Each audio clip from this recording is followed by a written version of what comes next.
Hey everyone, and welcome. So, you're passionate about supporting your school's teams, the band, or maybe the drama club. That's awesome. You're probably thinking about starting or joining a booster club, but let's be honest, the official rulebook can feel a little intimidating. Well, don't worry. We've gone through the Miami-Dade County guidelines and turned them into a simple playbook. Let's jump right in. So here's our game plan for today. We're going to break this down into 5 key sections. We'll start with the real basics, what a booster club even is, and then we'll work our way all the way to the critical do-nots. By the time we're done, you'll have a super clear roadmap for running a great club that plays by the rules. Okay, first things first. Before we get into the weeds, what exactly are we talking about here? Let's get the official definition so we're all on the same page. Okay, so 2 words in there are super important. Authorized and enhance. Your group has to be officially approved, and its whole purpose is to make a specific program better, whether that's the football team or the debate club. And you'll see this theme over and over. That authorization from the school principal, yeah, that's everything.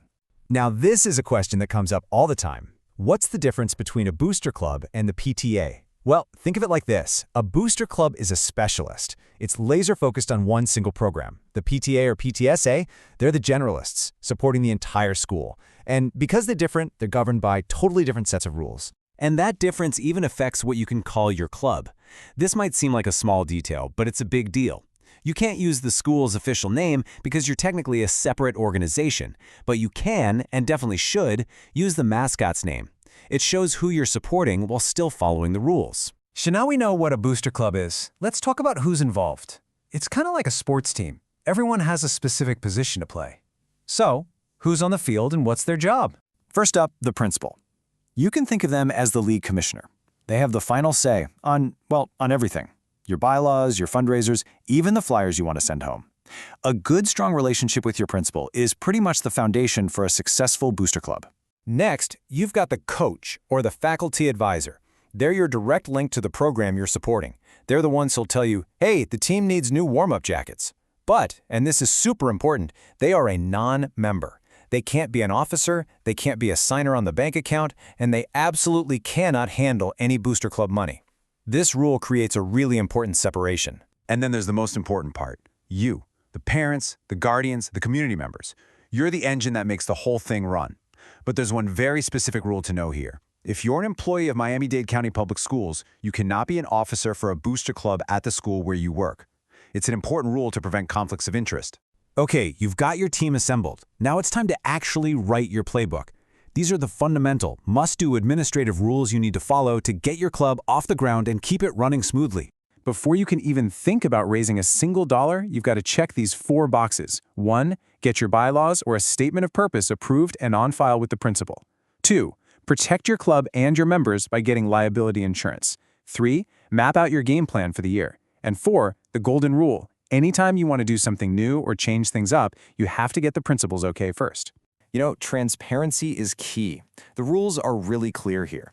You've got to have at least one general meeting a year, and it has to be on school grounds. Your faculty advisor has to be there, period. And you need to take minutes for every single meeting and give copies to the principal. It's not just paperwork. It keeps everyone on the same page and protects your club. All right, let's get to the main event. The reason most booster clubs exist, the money game.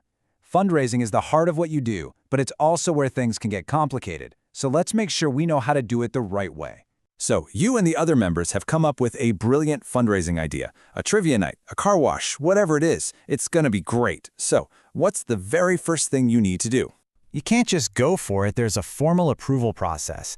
It starts with your faculty advisor filling out the official forms. Then it goes up the ladder, first to the activities director and then to the principal for the final green light.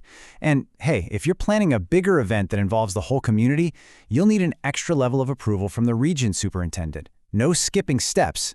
Okay, this is one of the most critical things to understand. Your club's money is completely separate from the school's money. That means you need your own bank account under your club's name and your own federal tax ID number. But there's one more piece to this puzzle. And the guidelines could not be more clear on this. The answer is a hard no. You can't just borrow the school's tax-exempt number.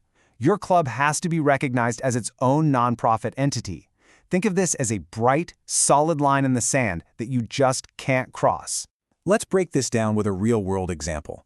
When your booster club is running the concession stand at a game, you, the booster members, handle the cash, and that money goes into your booster club bank account. But the tickets being sold at the gate? That's a school-sponsored fundraiser. School employees handle that money, and it goes into the school's account. Knowing who touches the money and where it ends up is vital. And that brings us to our final section. Let's call these the critical fouls. These are the absolute do-nots of running a booster club.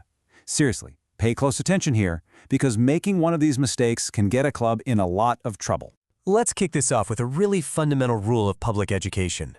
So what does all that legal language actually mean? It means you cannot have a mandatory fee for a student to participate. You can't say, you have to buy this uniform from us to be on the team, or you have to sell 10 boxes of candy to make the squad. Public schools can't be pay to play, and your booster club has to follow that same rule. Okay, here's another absolute no-go when it comes to spending the money you've raised. This is so important.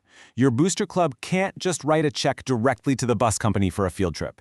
You can't pay that special guest choreographer directly. The correct way to do it is to donate the money to the school with a clear note about what it's for. Then the school pays the vendors through its official process. You donate, you don't pay direct. And that really brings us to the big takeaway here. Raising money is obviously a huge part of what booster clubs do. But as you've seen, every single step, from your club's name to how you pay for things, is all about collaboration and following a clear process. So it makes you wonder, what's the real secret to success? Is it just about how much cash you can raise, or is it about building an incredible partnership with the school you're working so hard to support? Something to think about. Thanks for tuning in.